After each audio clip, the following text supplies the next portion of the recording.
It's the bye week, no football game this weekend for Tennessee, but how can Tennessee get better? What are some things that the Volunteers have got to tighten up on over the course of this week? That and so much more. It's Thursday, Locked On Vols.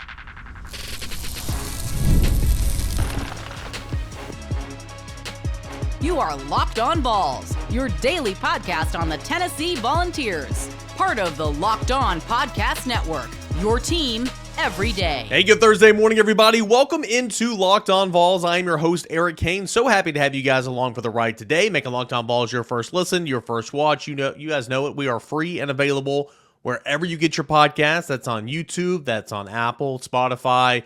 Literally wherever you get it, you can find us Locked On Vols on some of these apps on your smart TVs. Oh, yeah, we're everywhere.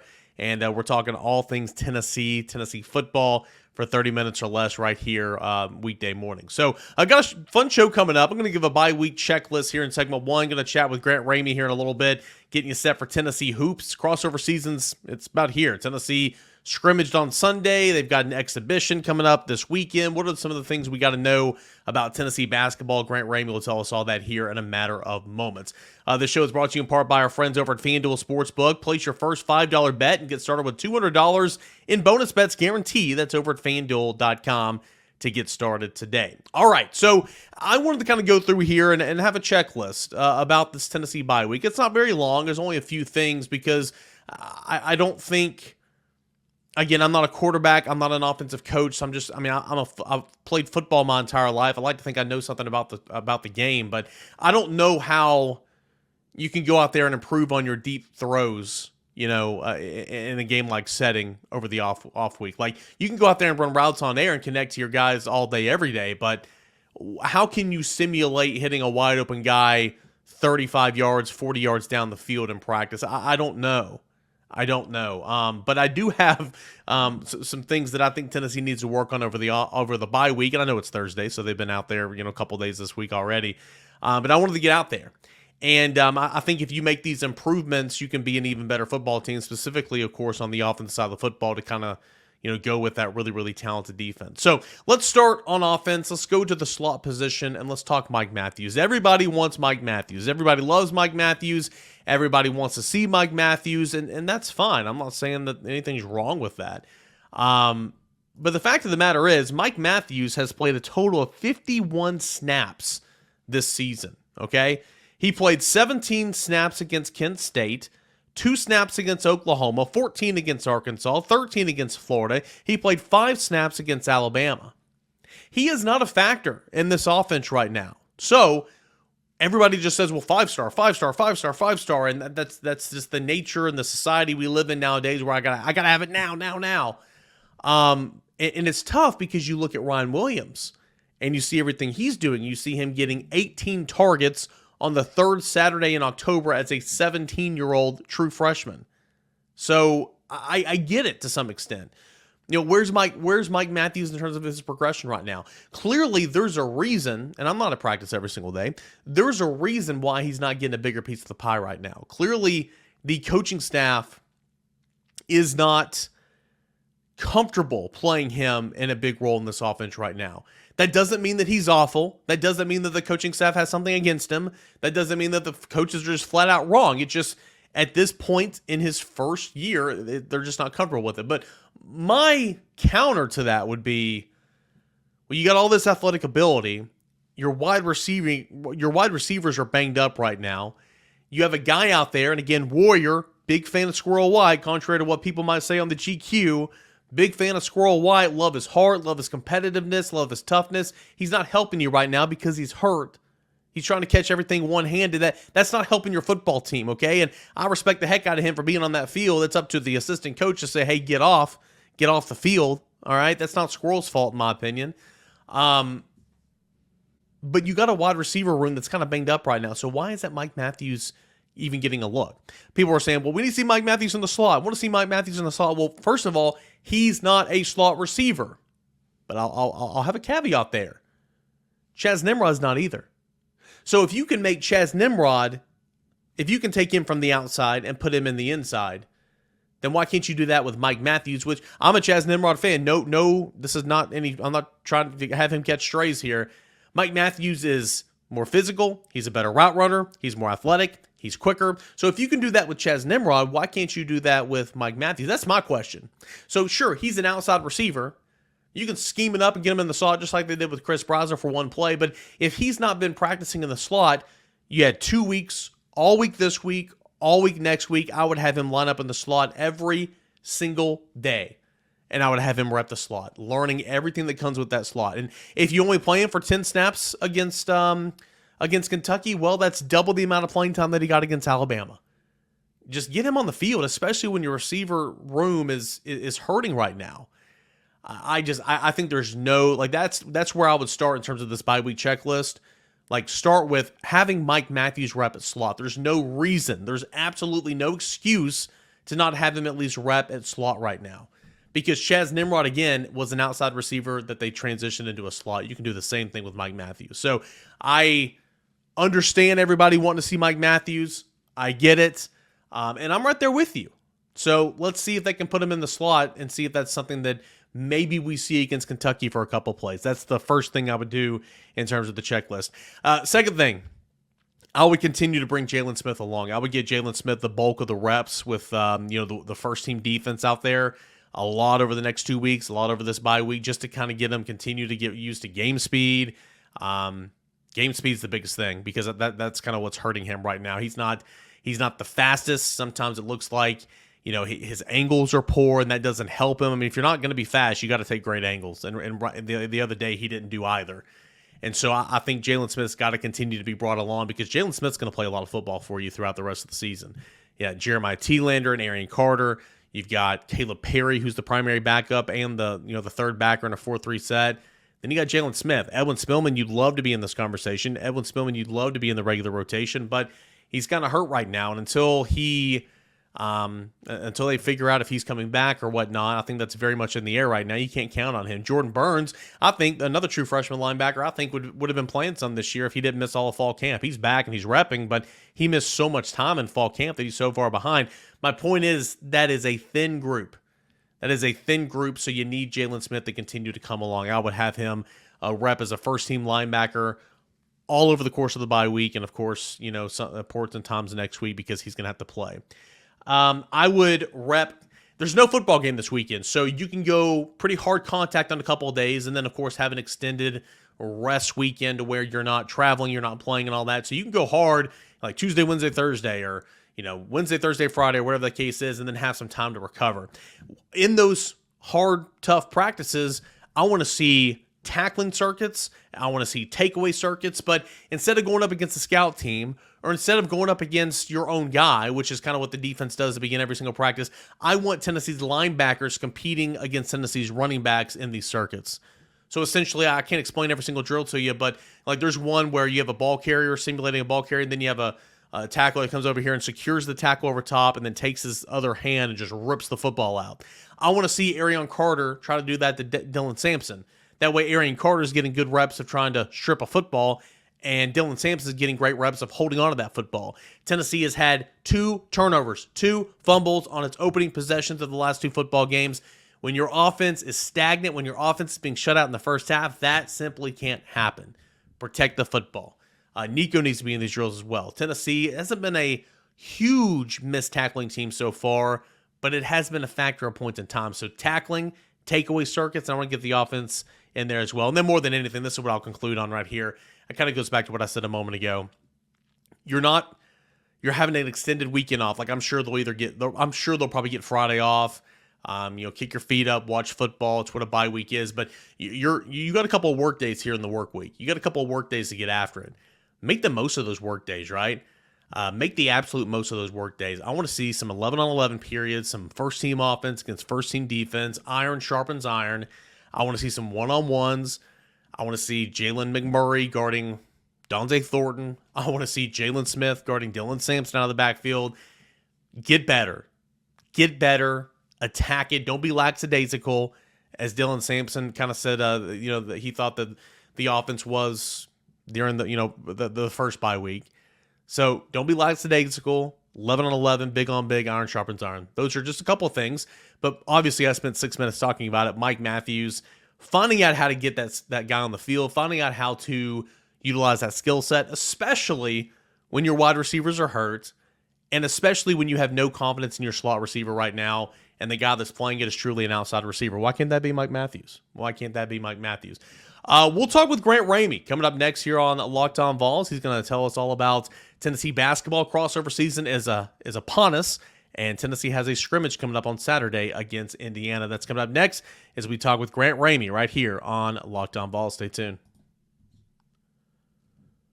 I want to tell you guys about my friends over at FanDuel Sportsbook. NFL fans, you can start the season with a big return on FanDuel. It is America's #1 sportsbook. So when you get a hunch in the middle of the game, you can check out all the latest stats, view the live play-by-play, and so much more, all on the same page where you make your bets. You'll get started with $200 in bonus bets guaranteed when you place your first $5 bet. That's over at FanDuel.com. FanDuel, it's America's #1 sportsbook. There's no Tennessee football game this weekend, but plenty of college football action to be had. Props, individual quarters, first half spreads, totals, money lines, all that and more over at FanDuel Sportsbook on Saturday and for NFL Sundays. FanDuel, it's America's #1 sportsbook. FanDuel, it's where you can make every moment more.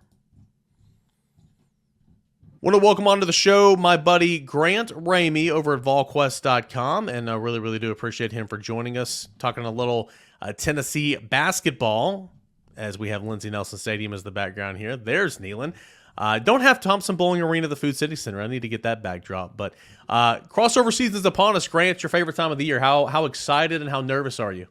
I'm excited. I'm already exhausted from the first 6-7 weeks of football season, so why not mix in some more exhaustion? Also, not to live fact check you, but Sunday on the exhibition game, Sunday afternoon. Nobody show up on Saturday. It's got to be right in the middle of the NFL schedule, which I'm not complaining about. I'm just stating it's right in the middle of the NFL schedule. Sunday, yeah. There was a question in the mailbag for Volquest, and it was listed as Saturday, and I think that's got in my mind it's Sunday. You're exactly right. Before we get to Sunday, I know it was closed door, but Tennessee had an scrimmage, I believe it was Sunday morning, against Davidson. What are some of the chatter you've heard in the days following on how Tennessee did against Davidson? Well, it's kind of a mixed bag because it's more like a joint practice as much as it is a scrimmage, because it's a lot of it is straight up some scrimmage time, 5-on-5. I don't know how many minutes total, but there's also situational work where they stop and break down and kind of do drills and stuff.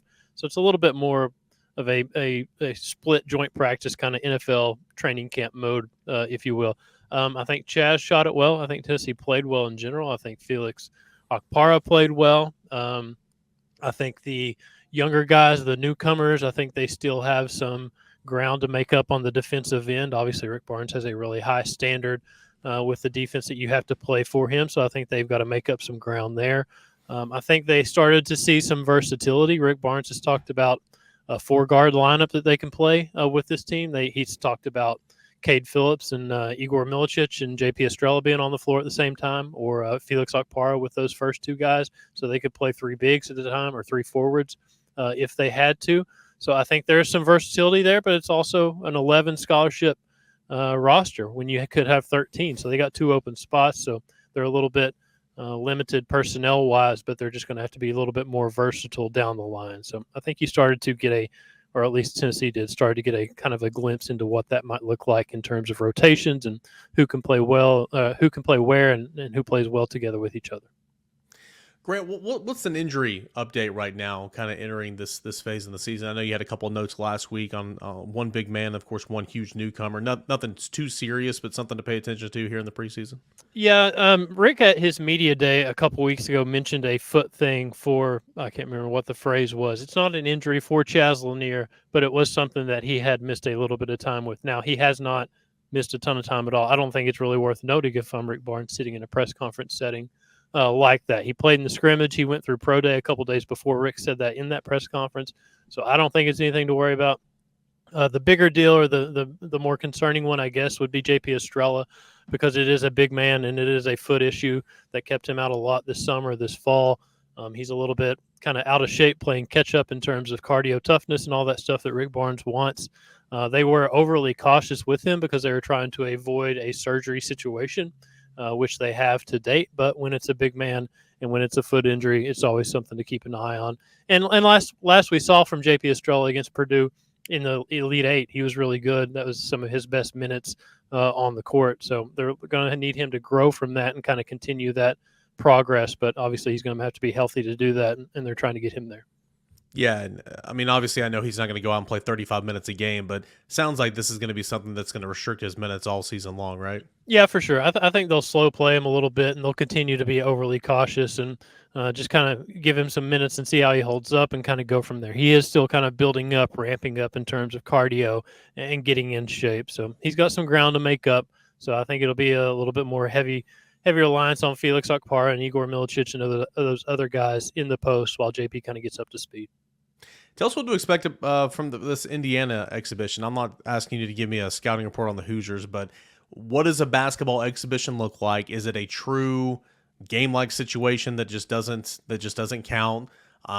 Minutes wise, what do you think that rotation is going to look like for Tennessee? What are your thoughts kind of entering this exhibition? Well, here's what it was a year ago. Tennessee's going to go to Michigan State, and they're going to empty the benches, and it's going to be an exhibition, and they're going to get work for a lot of guys and all this stuff.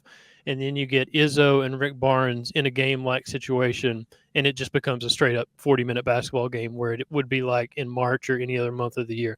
Like they're going to play and try to win. I think that's what that'll be Sunday because I think there'll be a good crowd there. It's two good basketball teams. Indiana's ranked 17th in the preseason. AP top 25, I believe Tennessee's number 12. So it's two ranked teams going at it, and it turns into a pretty intense basketball game if it's anything like what happened a year ago. Obviously, you're going to see a lot of Zakai Ziegler. You're going to see a lot of Jemai Meshack. The guys you're going to see a lot of Chaz Lanier, Igor Milicic, Felix Okpara, because they're going to have to lean on those guys. Darlin Stone Dubar. It's very much a new look basketball team like it's going to be probably every season because that's the kind of era we live in with the transfer portal and all this stuff. You're going to lose a lot of players.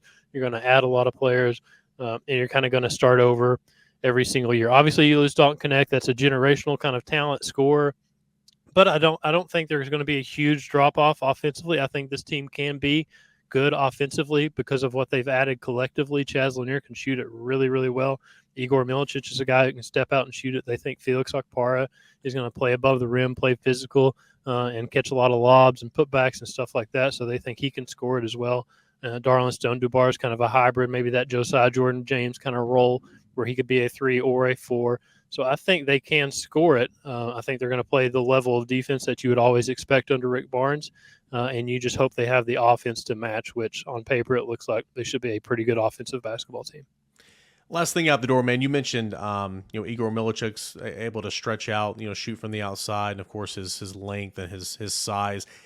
I've heard you say this before. That gives Rick Barnes something he's never had here at Tennessee. How different do you think this offense can be with that added element this year? It could look very different because he's a legit 6'10", and he's a guy who has legit shot it like 120 times from three the past couple of years, 100 plus. I don't know what the specific number is. Like he's going to step out and shoot it, and no, they have not had that. I mean, you got to think last year the 4 was Tobe Awaka sometimes. Josiah Jordan James obviously would step out and shoot it as well. But it's going to look different. It should space the floor differently. And then you also, Felix Okpara is like Jonas Adu is a really, really good offensive player and a really good rim protector. But they love what Felix can bring defensively. They love the chemistry that he's established early with Zakai Ziegler finishing lobs and stuff like that. So they don't think there's going to be that much of a drop-off at the 5. And then you look at the 4 and the 4 position and what it could do on the floor and spacing wise and what it changes. That's one of the things Sunday I'm really interested to see what Igor looks like, how the floor is spaced differently because of a big man that can shoot it. Just because, like you said, we haven't seen that during the Rick Barnes era. Did you ever get that box score from Sunday? I did not get that box score. Rick Barnes, bless his heart, he is more secretive over that one scrimmage than he is any other thing having to do with his program. And it's out of respect to Davidson. I get it. He doesn't want information to get out about the other team because he wants this to be beneficial for both sides. But he's an open door. He's an open book. You can show up and watch practice just about anytime you want. But if you try to show up for that scrimmage, you got problems. Is it like the handoff drill speed option and then throwing into the end zone or red zone passing to a fall football It is the one moment of college football coach paranoia that Rick Barnes has per year. He gets it out of his way that one day, and then everything's good after that. That's good. Grant, as always, man, appreciate you, bud. All right, see you, man. All right, that is Grant Ramey. Nope, I don't want that. Nope. Up. There we go. Gonna have to edit that later out. Grant Ramey, Volquest.com. Always appreciate him stopping by. And Tennessee basketball, it's coming, it's here, and no better place to follow all the action than Grant over at Volquest.com. All right, when we come back, we'll continue on here with this Thursday edition of Locked On Vols. Stay tuned. Hey guys, want to tell you about our friends over at Prize Picks. Prize Picks is the best place to get real money sports action. With over 10 million members and billions of dollars in award winnings, Prize Picks makes daily fantasy sports accessible to all. You can pick more or less on at least 2 players for a shot to win up to 100 times your cash. Run your game all season long on Prize Picks. I played Prize Picks a lot last year, and you can mix and match different sports, college football, NFL. You got this player grid, right? Just like I said a moment ago, 2 to 5 player sports, or 2 to 5 players to make up that grid, and it's simply just more than or less than. It's super, super simple. It's a whole lot of fun. You can do SEC, ACC, Big Ten, whatever, kind of mix and match, and you have something to be paying attention to all Saturday long, plus Sunday as well for the NFL. Plus, it gives you a rooting interest because you can put some coin in your pocket. You can win up to 100 times your money on Prize Picks with as little as 4 correct picks. Prize Picks is the best way to get action on sports in over 30 states, including 30 states. Prize Picks is the best place to get real money sports action. Join over 10 million users and sign up today. So, I want to go ahead and tell you, go to PrizePicks.com, put in that promo code LOCKEDON to get $50 instantly after you play your first $5 lineup. Again, download the app today, use the promo code LOCKEDONCollege to get $50 instantly after you pay your first $5 lineup. Sign up today. Prize Picks, a whole lot of fun, and gives you something to root for this football season. All right, guys, we got a final segment left here of this Thursday edition of Locked On Vols. Good stuff there from Grant Ramey, getting you set for a little bit of crossover season. Tennessee Hoops getting it going with an exhibition against Indiana this weekend. And, of course, Tennessee football on the bye week. But, coming off a massive win, Tennessee right back in the college football playoff conversations. You just beat your rival on the 3rd Saturday in October. You're coming off another rivalry win over Florida. Great recruiting weekends and some momentum and all that. And thank you, Chris Stewart. I mean, what drama there's been between the Tennessee and Alabama fan bases from a comment that was somebody went back and found in the radio broadcast from Alabama radio play-by-play man Chris Stewart he had in this football game. And this one comment has sparked a lot of drama and speculation and back and forth between these two fan bases this week. Well, if you don't know what I'm talking about, of course, play-by-play man for the Alabama or the Crimson Tide radio network, Chris Stewart, he said this, I believe it was well early in the first quarter. Might have been the second play of the game, actually. Quote, 2nd and 16 is not what you're looking for, especially with the noise level being what it is here. You've got 100,000 plus, and they also pipe in crowd noise as well. Spoke on this, I believe it was Tuesday's show, and so I've touched on this a little bit. But not all you guys are everydayers. Hopefully you turn into everydayers. But comments not accurate.